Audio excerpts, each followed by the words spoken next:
नमस्ते, मैं हूं आपका टैली गुरु अभिजीत जोशी और हम सीख रहे हैं टैक्सेशन टैली प्राइम रिलीज 4 में जो है सिंप्लिसिटी का एक और नया अवतार। पिछले वीडियो लेसन में हमने जीएसटी में इंपोर्ट्स ऑफ गुड्स के बारे में समझा था। उस वीडियो लेसन में हमने थियरी की थी। इस वीडियो में हम टैली प्राइम में प्रैक्टिकली ये करके देखेंगे। तो सबसे पहले हम जरूरी लेजर्स बना लेंगे। तो जाएंगे क्रिएट में लेजर। यहाँ लेजर का नाम देंगे सबसे पहले कस्टम ड्यूटी। कस्टम ड्यूटी हम बनाएंगे अंडर परचेज अकाउंट, पर हमें कस्टम ड्यूटी की वैल्यू स्टॉक आइटम के वैल्यू से जोड़नी है। इसलिए ये ऑप्शन हमें यहाँ नहीं मिलता है, हमें जाना होगा F12 कॉन्फ़िगरेशन में और यहाँ ऑप्शन है select appropriation method to allocate additional cost. ये एडिशनल कॉस्ट हो गई हमारी, तो इसे हम कर देंगे यस, देंगे कंट्रोल A और ये ऑप्शन अब हमें मिलेगा। तो यहाँ आ गया additional cost of purchase in invoice. यहाँ देंगे हम एप्रोप्रिएट बाय वैल्यू और फिर हम इसे एक्सेप्ट कर लेंगे। तो इस तरह से हमारा ये लेजर बन गया। कस्टम्स में हम माल छुड़ाएंगे और वहाँ पेमेंट करेंगे। तो हम पेमेंट करेंगे HDFC बैंक से। ये है हमारा ओडी अकाउंट, तो हम यहाँ लेंगे बैंक ओडी, इसे एक्सेप्ट करेंगे कंट्रोल A। अब हम बनाएंगे IGST का लेजर। तो IGST का लेजर पहले ही हम बना चुके हैं, पर जो IGST पेएबल होगा हमें जब गुड्स कस्टम से छुड़ाने हैं, वहाँ कस्टम ड्यूटी और IGST हम पे करेंगे। तो ये लेजर हम अलग ले लेंगे और इसे हम नाम देंगे IGST इंपोर्ट्स। हम IGST का लेजर भी ले सकते थे, पर हमने ये लेजर इसलिए लिया ताकि वो अलग दिखे और आसानी से समझे कि वो अमाउंट कितना है। अब इसे लेंगे ड्यूटीज एंड टैक्सेस में GST और ये होगा हमारा IGST। इसे एक्सेप्ट करेंगे कंट्रोल A। फिर एक और लेजर बनाएंगे टैक्स ऑन इंपोर्ट। जो हम पेमेंट करेंगे उसे हम एसेट करके स्टोर करके रखेंगे अपने एसेट साइड में। तो ये होगा टैक्स ऑन इंपोर्ट। इसे हम लेंगे हम करंट एसेट्स में और इसे एक्सेप्ट करेंगे कंट्रोल A। लेजर्स हम बना चुके हैं। अब हम स्टॉक आइटम बनाएंगे, एक अलग स्टॉक आइटम बनाएंगे ताकि एडिशनल कॉस्ट जो हो रही है वो आप उसमें अब समझ पाए। तो हम क्रिएट में जाएंगे स्टॉक आइटम, यहाँ स्टॉक आइटम का नाम लेंगे, यूनिट होगा नंबर्स, फिर यहाँ स्पेसिफाई डिटेल्स हियर, यहाँ HSN नंबर डालेंगे, फिर डालेंगे उसका डिस्क्रिप्शन, यहाँ देंगे स्पेसिफाई डिटेल्स हियर, ये होगा टैक्सेबल, परसेंटेज देंगे 18 और एक्सेप्ट करेंगे कंट्रोल A। अब जो स्टॉक आइटम हम परचेस करने वाले हैं उसका बिल हमें आएगा डॉलर्स में, इसलिए हमें करेंसी क्रिएट करनी होगी। तो टैली हमें प्रॉम्प्ट करेगा कि पहले रुपी नाम की करेंसी है, क्या आप एक और करेंसी क्रिएट करना चाहते हैं? तो हम देंगे क्रिएट न्यू। यहाँ हम सिंबल टाइप करेंगे डॉलर का, फॉर्मल नेम USD। जब भी हम ट्रांजैक्शंस टाइप करते हैं, ट्रांजैक्शंस डालते हैं, वहाँ हम USD टाइप कर सकते हैं या केवल डॉलर भी दे सकते हैं। ये कब काम में आता है? जब पाउंड, येन, ये सिंबल्स इधर होंगे और हमें वो करेंसी का उपयोग करना होगा, तो जो अल्टर की कॉम्बिनेशन है वो याद रखने की ज़रूरत नहीं है। हम फॉर्मल नेम PND या YEN ये दे सकते हैं ताकि यही से हम अपना करेंसी वो आइडेंटिफाई टैली कर पाए। ठीक, तो इसे एक्सेप्ट करेंगे कंट्रोल A। मास्टर सारे बन चुके हैं। अब हम हमारी परचेज की एंट्री रिकॉर्ड करेंगे, जो हमारे फॉरेन सप्लायर ने हमें जो बिल भेजा है उसकी एंट्री। F9 परचेज में हम लेंगे हमारा सप्लायर का बिल नंबर, डेट डालेंगे फर्स्ट में, डेट F2 फर्स्ट में ही है। ठीक, अब ये पार्टी है डुम्बा उडुम्बा इंटरनेशनल, ये हमारा कस्टमर भी है और सप्लायर भी है। तो इसे हम सिलेक्ट करेंगे कंट्रोल A, अब ये लेंगे परचेस अकाउंट और हम लेंगे अभी जो बनाया हुआ स्टॉक आइटम है मोटर्स। यहाँ क्वांटिटी डालेंगे 10 और यहाँ रेट डालेंगे $165। हम इस तरह से लिख सकते हैं, हम $165 भी लिख सकते हैं या हम लिख सकते हैं USD 165 या उल्टा भी लिख सकते हैं 165 USD। तो चारों तरीके हैं इसे हमें डालने की, क्योंकि हमें बिल तो डॉलर्स पे मिलने वाला है। अब जैसे ही हम एंटर दबाएंगे तो यहाँ नंबर्स करके प्रॉम्प्ट आया और ये टोटल अमाउंट आने के पहले ये पूछेगा कि भैया आज का डॉलर का रेट क्या है। अब सवाल उठता है कि ये रेट कौन से दिन का होगा। तो जिस दिन हम कस्टम में से हमारी पेमेंट करेंगे गुड्स छुड़ाने के लिए, वो रेट हमें यहाँ डालना होगा, क्योंकि उस रेट के बेसिस पे जीएसटी कैलकुलेट होगा। तो ये बहुत इंपॉर्टेंट है। तो यहाँ हम डालेंगे रेट 72.60। हम ऐसे पकड़ के चलते कि 1 मई 2023 में रेट 72.60 था, तो ये पर यूएसडी था। आप भाव बोल सकते हो कि 72.60 रुपीस पर यूएसडी। तो ऐसे हम देंगे तो यहाँ अमाउंट आ गया। और उसके पहले आप यहाँ देख सकते हैं कि यहाँ 1,19,790 ये रुपीस में वैल्यू आपको यहाँ दिख रही है। यहाँ एक्सेल के शीट में हमने ये फिगर थी और हमारा एक्सचेंज रेट था 72.60 पर डॉलर और जो रेट था ये था $165। परंतु ये हमारा अमाउंट नहीं है, क्योंकि ये तो सिर्फ वैल्यू हो गई। इसके बाद में इसमें कस्टम ड्यूटी जोड़ी जाएगी। हम ऐसे सोच के चलते कि ये जो डीसी मोटर है इसके ऊपर 10% कस्टम ड्यूटी है। तो हम यहाँ एंटर दबाएंगे, तो जैसे ही एंटर दबाएंगे तो टैली एक प्रॉम्प्ट देगा, ओवरराइट टैक्सेबल वैल्यू। हम ये टैक्सेबल वैल्यू जो डिफॉल्ट वैल्यू दिख रही है यहाँ 1,19,790, इसमें कस्टम ड्यूटी जोड़ेंगे। क्यों? क्योंकि GST value plus custom duty पे कैलकुलेट होने वाला है। थियोरी में हम ये पढ़ चुके हैं। तो हम यहाँ देंगे यस, एंटर, और यहाँ हम कस्टम ड्यूटी जोड़ के वैल्यू डालेंगे। तो यहाँ 1,19,790 का 10% है 11,979 और ये दोनों मिला के हमारी होगी टैक्सेबल वैल्यू जो होगी 1,31,769। इसे हम कॉपी कर लेंगे यहाँ और इसे पेस्ट कर देंगे हम यहाँ 1,31,769। अब देंगे एंटर। अब हम यहाँ आल्ट ए दे देंगे। आल्ट ए आपको पता ही है। हम जाएंगे रिलेटेड रिपोर्ट्स में और रिलेटेड रिपोर्ट्स में हम देंगे जीएसटी टैक्स एनालिसिस, या सीधा हम वाउचर में देंगे आल्ट पकड़ के ए, आल्ट F5 देंगे डिटेल के लिए। और यहाँ हमें जीएसटी मिल रहा है जो है हमारी वैल्यू, और ये है हमारा टैक्स 23,718.42। यहाँ नीचे हम एक और बात देख सकते हैं, ब्लू में लिखा है amount of tax subject to reverse charge. तो ये जो पेमेंट है ये रिवर्स चार्ज के अगेंस्ट हमें पेमेंट करनी है, जिसे हम थियोरी में पहले ही पढ़ चुके हैं। देंगे एस्केप, यहाँ दे देंगे एंटर, फिर प्रोवाइड जीएसटी डिटेल्स यस, यहाँ बिल ऑफ एंट्री नंबर डालेंगे, डेट डालेंगे 1 मई और पोर्ट दिखाएंगे यहाँ अलीबाग, बिल वाइज डिटेल्स कर देंगे एक्सेप्ट और वाउचर को करेंगे एक्सेप्ट।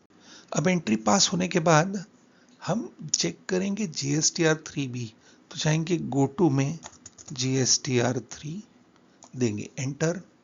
यहाँ पीरियड है अप्रैल का तो F2 देंगे और यहाँ देंगे मई से लेके मई तक और यहाँ देंगे Alt F5 डिटेल के लिए। हम अगर नीचे यहाँ जाएंगे तो इंपोर्ट ऑफ गुड्स का हमें इनपुट क्रेडिट मिल गया है। अगर हम देखेंगे यहाँ तो eligible for input tax credit. हमने अब तक न टैक्स लायबिलिटी बढ़ाई, न हमने पेमेंट की, न हमने इसका इनपुट क्रेडिट अवेल किया, तो भी टैली प्राइम के रिलीज 4.1 में ये पहले ही अपने को आ जाता है अकाउंटिंग एंट्रीज अब तक पास नहीं हुई है।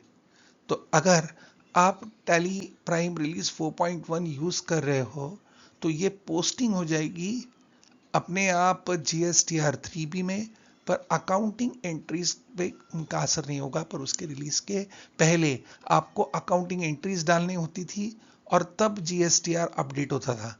तो अभी हम जो जरूरी एंट्रीज है वो पास करेंगे, पर उससे पहले हम स्टॉक समरी चेक करेंगे, क्योंकि हमारे स्टॉक पे क्या असर पड़ा है वो हमें देखना है। स्टॉक समरी में अगर हम DC मोटर्स में जाएंगे तो यहाँ रेट दिख रहा है 11,979। तो कस्टम ड्यूटी का असर अब तक रेट पे पड़ा नहीं है, इसलिए रेट हमारा अभी भी 11,979 है पर पीस। अब जब हम गुड्स छुड़ाएंगे वहाँ कस्टम ड्यूटी पे करेंगे और इससे हमारी ये मोटर की वैल्यू बढ़ जाएगी। तो यहाँ केवल दिखा रहा है 11,979 और इसमें कोई भी अब तक कस्टम ड्यूटी का असर नहीं पड़ा है। तो अब पेमेंट की एंट्री पास करने के लिए हम जाएंगे वाउचर्स में। अब लेंगे यहाँ पेमेंट वाउचर। यहाँ वाउचर नंबर 1 है। वाउचर नंबरिंग को हम करेंगे कस्टमाइज। तो जाएंगे गो टू, लेंगे अल्ट मास्टर,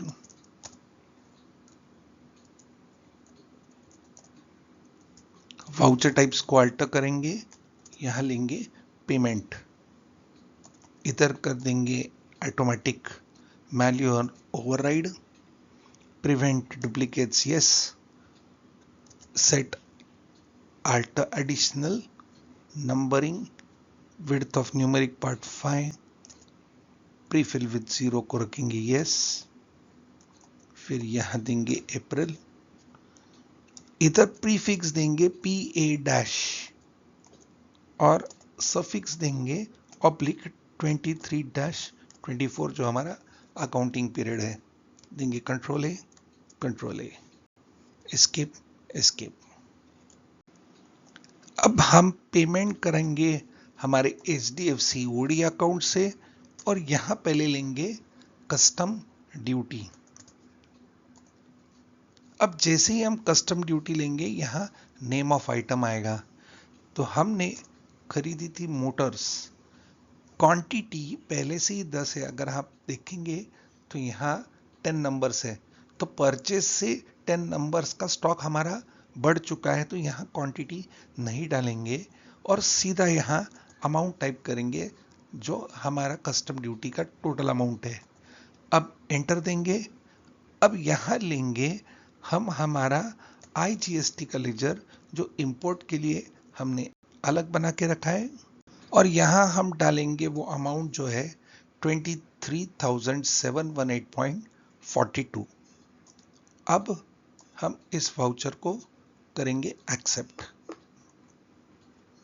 हमने आपको पहले ही कहा था कि ये एंट्री केवल हम हमारे अकाउंटिंग के लिए कर रहे हैं, तो हम गो टू में जाके बैलेंस शीट ले लेते और बैलेंस शीट में Alt F5 डिटेल करते हैं इसे और इधर हम जाते हैं ड्यूटीज एंड टैक्सेस में और हम देखेंगे कि IGST इंपोर्ट ये डेबिट हो गया है। तो इसका मतलब हमने ये पेमेंट कर दी है, पर अब तक टैक्स लायबिलिटी बढ़ा ही नहीं। नॉर्मली टैक्स लायबिलिटी बढ़ती है और हम पेमेंट करते हैं। अब इस केस में हमें टैक्स लायबिलिटी बढ़ानी है और फिर पेमेंट करनी है। तो अगली एंट्री हम करेंगे जो टैक्स लायबिलिटी बढ़ाने के लिए होगी।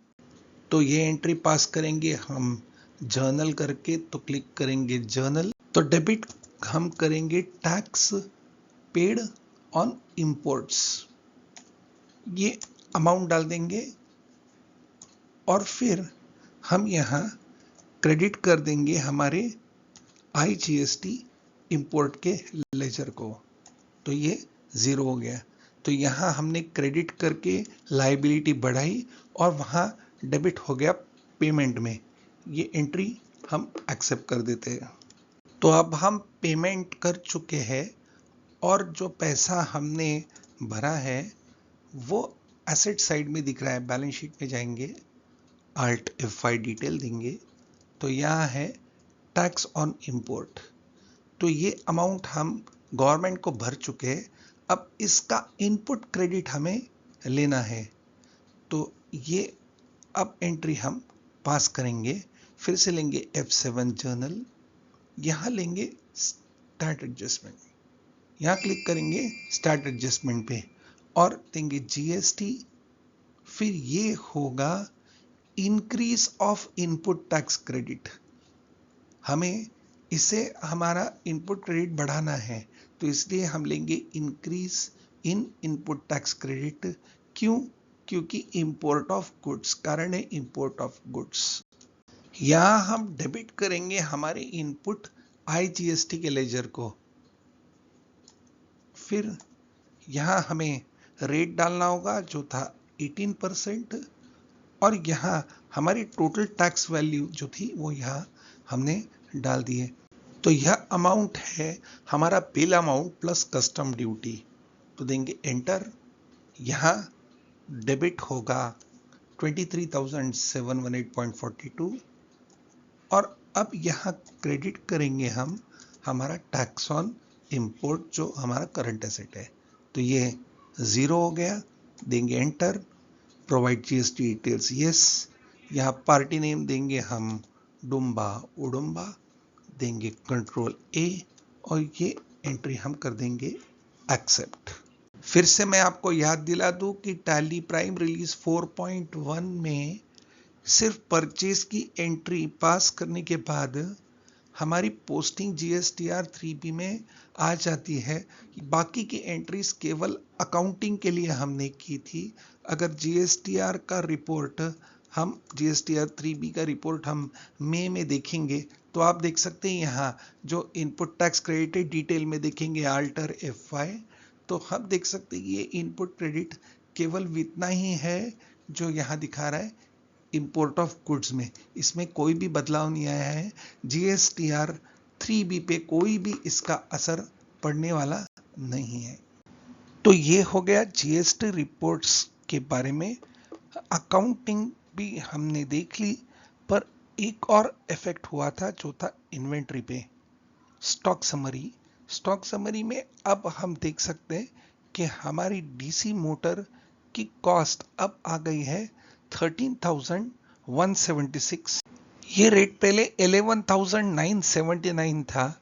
यहाँ एंटर देंगे ड्रिल डाउन करने के लिए और एक बार एंटर। इधर क्वांटिटी और वैल्यू दिखाया जा रहा है। रेट के लिए हम F12 कॉन्फ़िगरेशन करेंगे एंड शो रेट को करेंगे यस और देंगे कंट्रोल A। तो यहाँ आपको रेट दिख रहा है जो है 11,979, ये परचेस रेट था। अब क्वांटिटी वही रही और वैल्यू बढ़ गई 11,979 से, इसलिए यहाँ टोटल वैल्यू आ गई 1,31,769। इसको अगर आप डिवाइड करेंगे 10 से तो आएगा 13,176.90। तो ये इफेक्टिव रेट अब है हमारा। और अब हम जब इस प्रोडक्ट को बेचेंगे तो ये हमारा परचेस प्राइस होगा जिसके अंदर कस्टम ड्यूटी ऐड हो गई। ये समझना जरूरी है।